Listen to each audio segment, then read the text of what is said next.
제가 한때 목사 합창단 활동을 했습니다.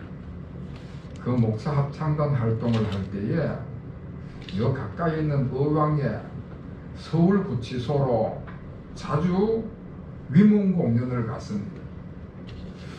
위문 공연을 가게 되면은 빵이나 음료수 같은 간식을 준비해 가서 그걸 이제 제수들에게 전달을 하고, 그리고 구치소에 마련되어 있는 예배당이나 강당에서 예배도 드리고 또 합창단 연주회를 갖고 그럽니다.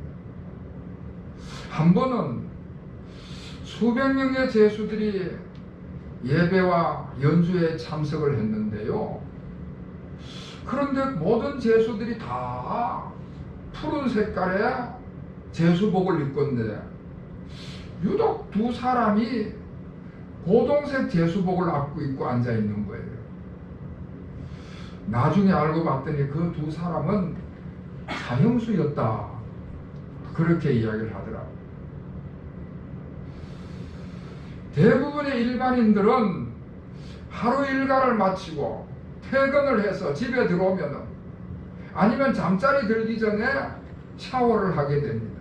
샤워를 하고 이제 저녁 식사도 하고 잠자리 들기도 하지요.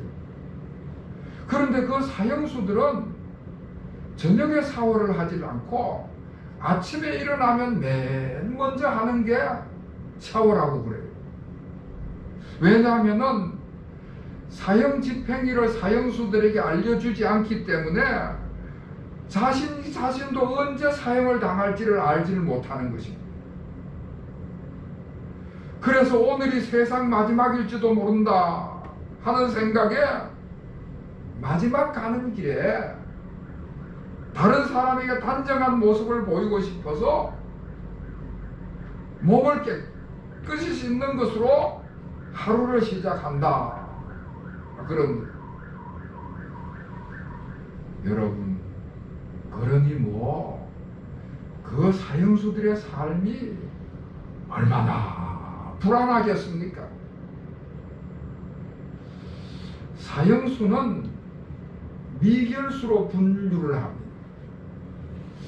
사형을 집행해야만 형기를 치른 기결수가 되는 것인데, 사형을 집행하기 전까지는 형이 집행되지 않았기 때문에 미결수다 그렇게 분류를 해요. 그러니까 이 미결수들은 사형이 오늘 집행될는지 내일 집행될는지 자기도 모르는 거예요. 그저 사형일만 기다리니까 희망이 없고 소망이 없고 목표가 없는 것입니다.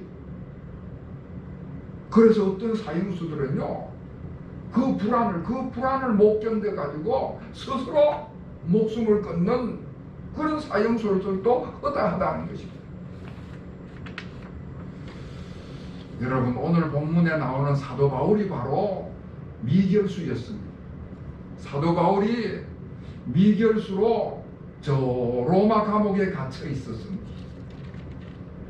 예루살렘에서 선동죄로 로마 총독 벨릭스에게 체포가 돼가지고 여러 감옥을 거쳐가지고 결국에는 로마 감옥까지 가서 로마 감옥에 지금 갇혀 있습니다. 그런데 로마 감옥에 가둬놓고는 재판을 안 하는 거예요. 무슨 죄를 지었고 어떻게 죄를 지었고 어떤 형벌을 받아서 얼마만큼 감옥살을 해야 된다, 그런 게 없어요. 그런 게 없습니다. 재판을 안 했으니까.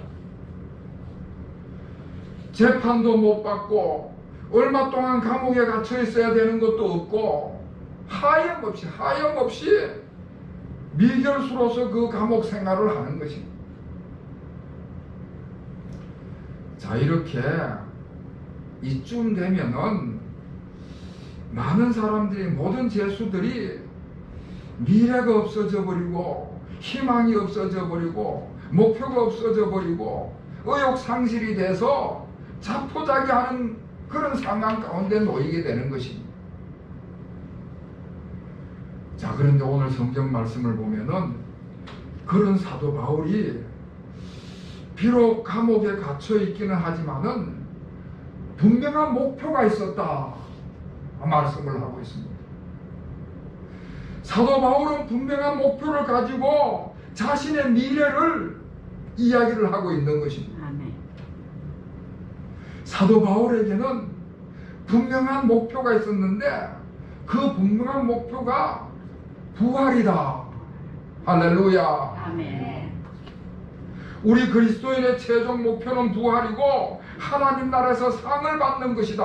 아멘. 그렇게 분명히 말씀을 하고 있습니다.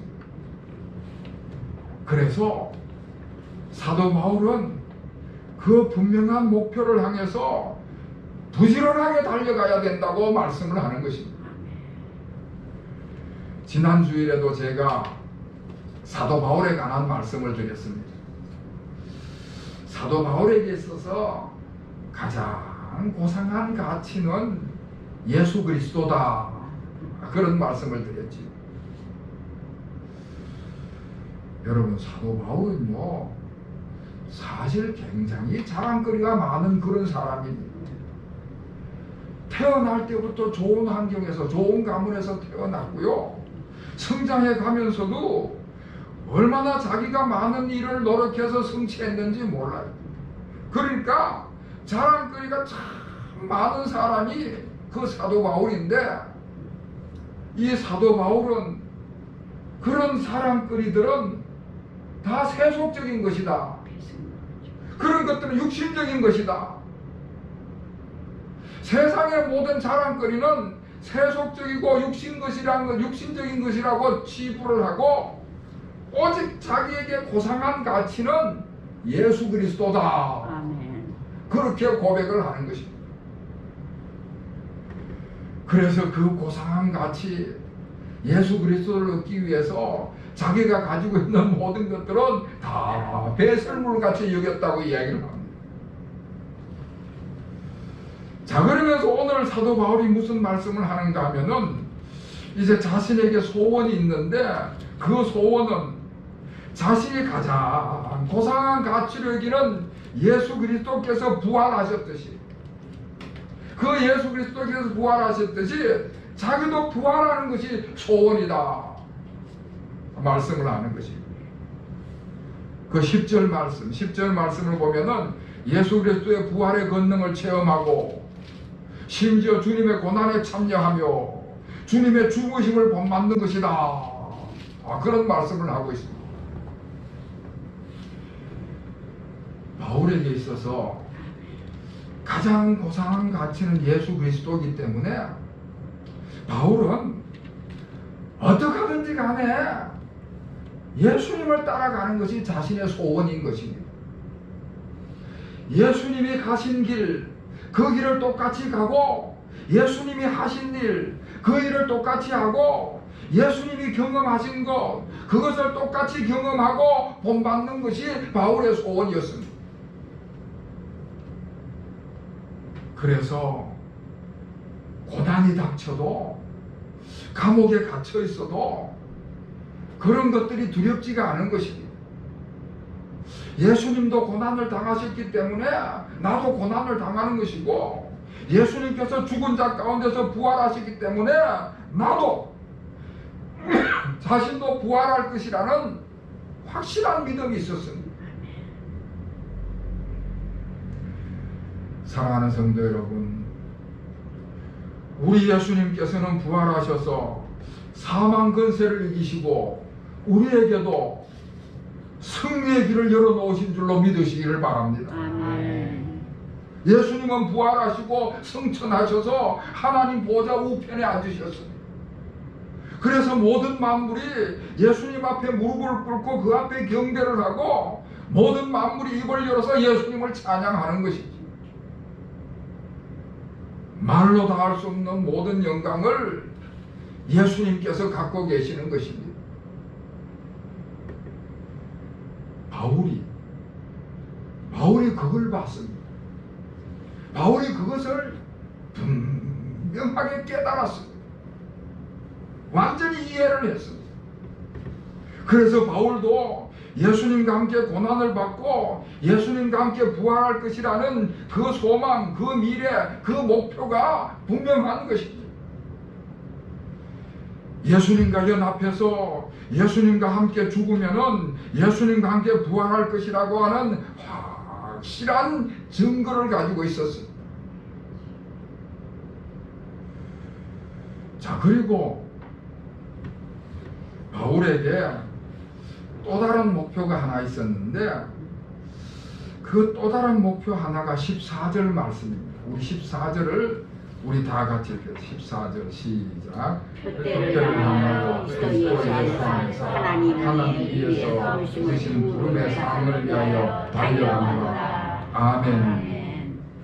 바울에는 분명한 표대가 있었습니다. 목표가 있었는데 그 목표가 부활해서 하나님 나라에서 상 받는 것이다. 할렐루야. 자신이 주님을 위해서 고난을 당하다가 그래서 하나님 나라에 이르게 되면은 우리 하나님께서 예비해 놓으신 상을 받을 것이다. 아멘. 그것이 바로 바울의 목표였습니다. 바울에게 있어서 최종 목표는 하나님 나라에서 상 받는 것이다. 중간 과정에서 일어나는 일들은 개의치를 않는 거예요. 최종 목표가 하나님 나라에서 상 받는 것이기 때문에 중간 과정에서 일어나는 고난이라든지 핍박이라든지 멸시라든지 미움이라든지 이런 것들은 개의치 않는 거예요. 하나님 나라에서 상 받는 것이 최종 목표이기 때문에 그 나아가는 길에서 겪는 중간 과정은 얼마든지 극복할 수 있고 그런 중간에서 일어나는 장애물들은 얼마든지 이겨나갈 수 있는 확신이 있는 거예요. 지금 저 일본 도쿄 동경에서는 지금 패럴림픽이 열리고 있습니다. 패럴림픽이라고 하는 것은 장애인 올림픽을 말하는 장애인 올림픽을 패럴림픽이라고 하는데 그게 지난 8월 24일 날 시작해서 오늘이 마지막 날입니다. 오늘 이제 패럴림픽도 폐막식을 갖게 됩니다. 올림픽은 많이 중계를 합니다만은 패럴림픽은 스포츠 뉴스 시간에만 하는 걸로 알고 있어요. 제가 스포츠에 관심이 많아서 그 패럴림픽도 저는 종종 보는데 이야, 그 장애인 올림픽이에요. 얼마나 감동적인 이야기들이 많은지 모릅니다. 아마 여러분들도 보았을 것입니다만 저 이집트의 탁구 선수 하마투라고 하는 탁구 선수가 있는데 이 탁구 선수는 어릴 때 교통사고를 당해서 두 팔을 잃어버렸어요. 탁구는 손으로 하는 운동인데 두 팔이 없는 탁구 선수가 출전을 했습니다. 하마투라는 10살 때 교통사고로 두 팔을 잃어버려가지고 집안에 박혀갖고 잠만 자는 거예요. 그러니까 그 엄마가 얼마나 안타깝겠어요. 그래서 엄마가 탁구를 시켰어요. 탁구 라켓을 입에다 물려가지고는 공을 던져줘서는 입에 문 탁구 라켓을 가지고 공을 치게 훈련을 한 거예요. 3년을 해, 3년을 하니까 탁구를 하더라는 거예요.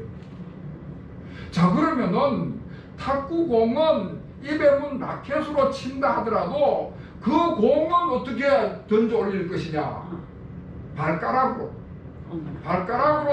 탁구공을 집어가지고는 공중으로 던져 올리고는 입에 문 라켓을 갖고 공을 치는 거예요.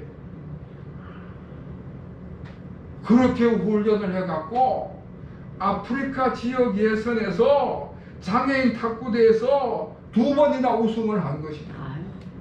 그리고 이번 패럴림픽에 출전을 했습니다. 그러니까 그동안에 그가 얼마나 많은 수모를 겪고 얼마나 많은 장애물들을 겪었겠습니까? 온갖 수모나 비난을 받았지만은 그런 고난 속에서도 전혀 개의치 않고 오직 훈련에만 매진을 했습니다.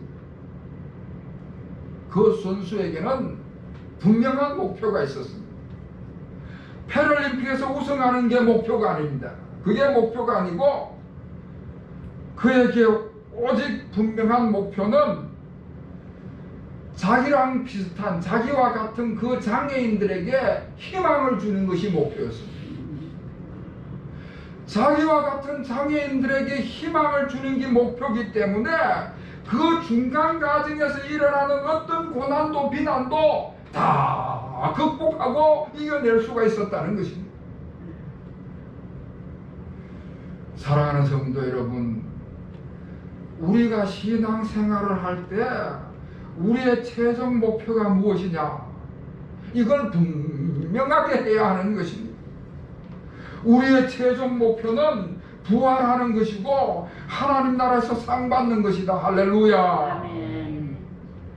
최종 목표를 향해서 가는 도중에 고난이 있을 수가 있고 핍박이 있을 수가 있고 비난이 있을 수가 있지만은 최종 목표를 향해서 가는 하나의 과정이다. 그렇게 생각을 하면은 얼마든지 극복하고 이겨낼 수가 있는 것이죠. 때로는 우리가 최종 목표를 향하여 가는 동안에 이런저런 성취를 할 수도 있고 노력을 해서 얻을 수도 있고 어떤 지위를 가질 수도 있지만은 그런 것들도 다 중간 목표에 불과한 것입니다. 중간 과정의 목표에 불과한 것입니다. 그래서 우리가 중간 과정에서 어떤 성취한 것들이 있다 할지라도 교만하거나 자만하지 않고 안주하지 않고 거기에 도취하지 않고 계속해서 최종 목표를 향해서 나아가는 것입니다.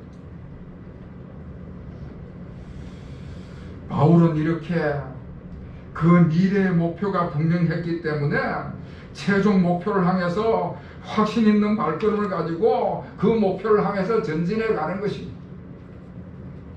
그래서 오늘 12절 말씀해 보면은 내가 그리스도 예수께 잡힌 바 된 것을 잡으려고 달려가노라 말씀을 하고 14절 말씀에는 하나님이 위에서 부르신 부름의 상을 위해서 달려간다 말씀을 하고 있습니다.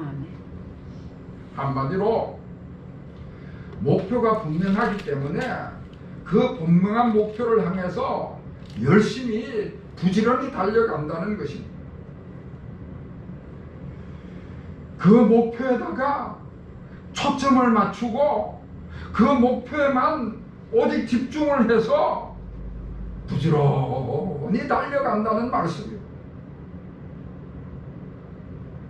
패럴림픽 이야기를 한 번 더 하면은 시각장애인들의 육상 경기가 있습니다.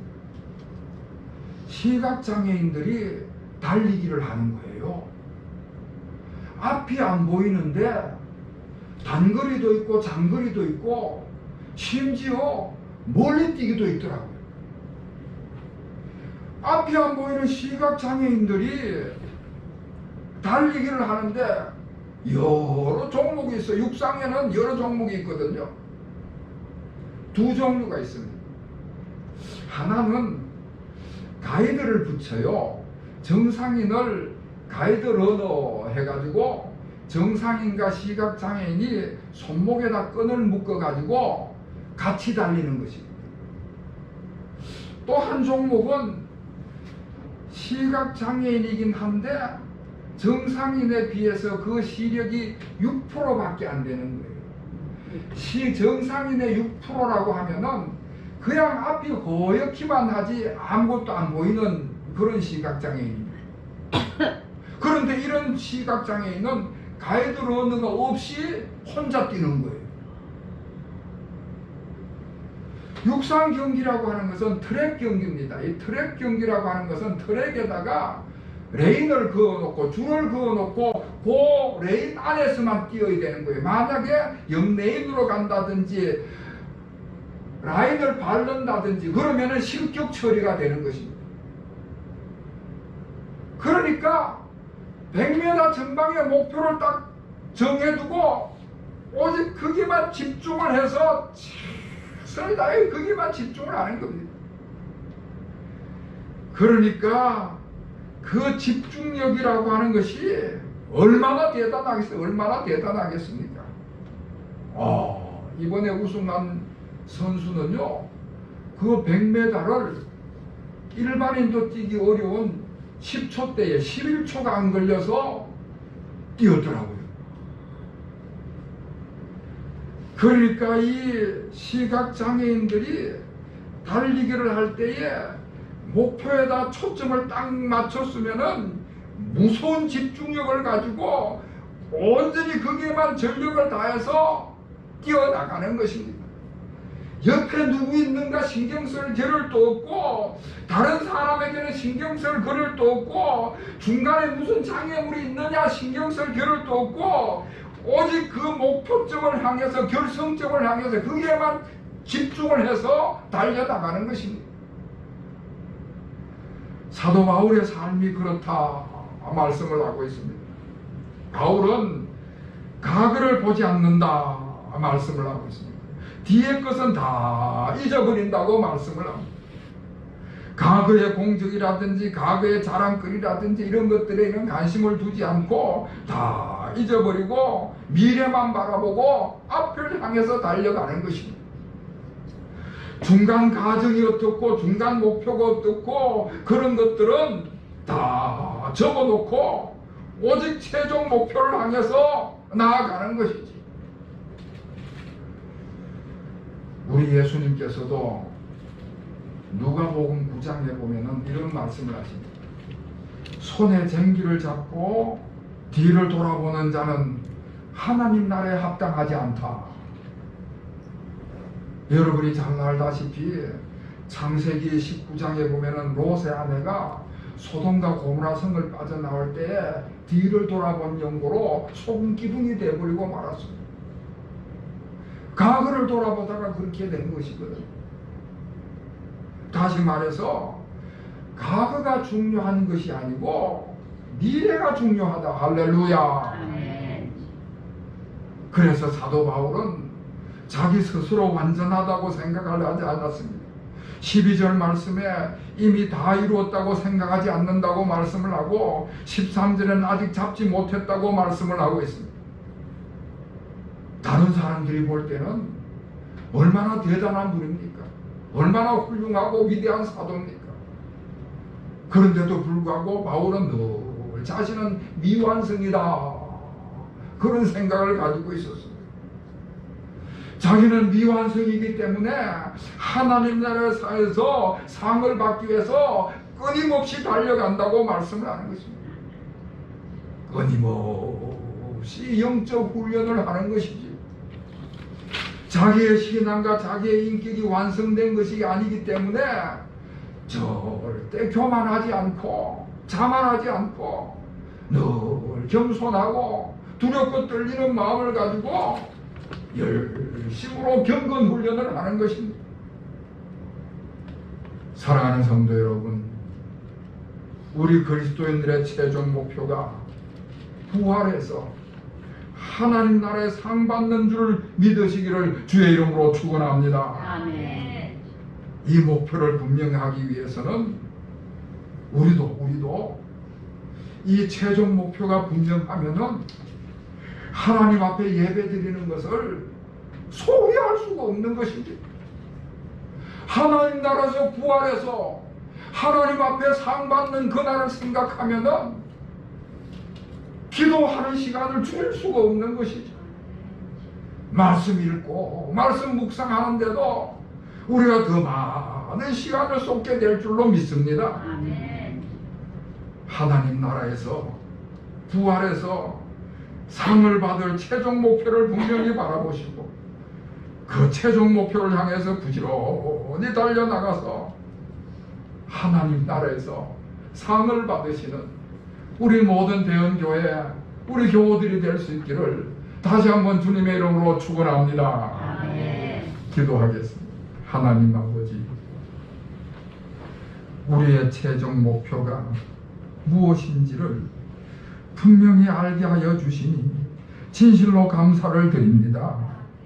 이 땅을 떠날 때에 부활해서 하나님 나라에서 상을 받을 목표를 분명히 바라보게 하여 주시옵소서. 그리고 그 목표를 향하여 부지런히 달려가게 하시고 중간 목표를 달성했다고 자랑하거나 중간 과정에 안주하거나 나태해지지 않게 하여 주시고 끊임없이 달려가는 저희들이 되게 하여 주시옵소서. 그리하여 우리 모든 대언교회 교우들은 다 부활해서 하나님 나라에서 상 받는 자들이 될 수 있도록 역사하여 주시옵소서. 예수 그리스도의 이름으로 간절히 기도하옵나이다. 아멘.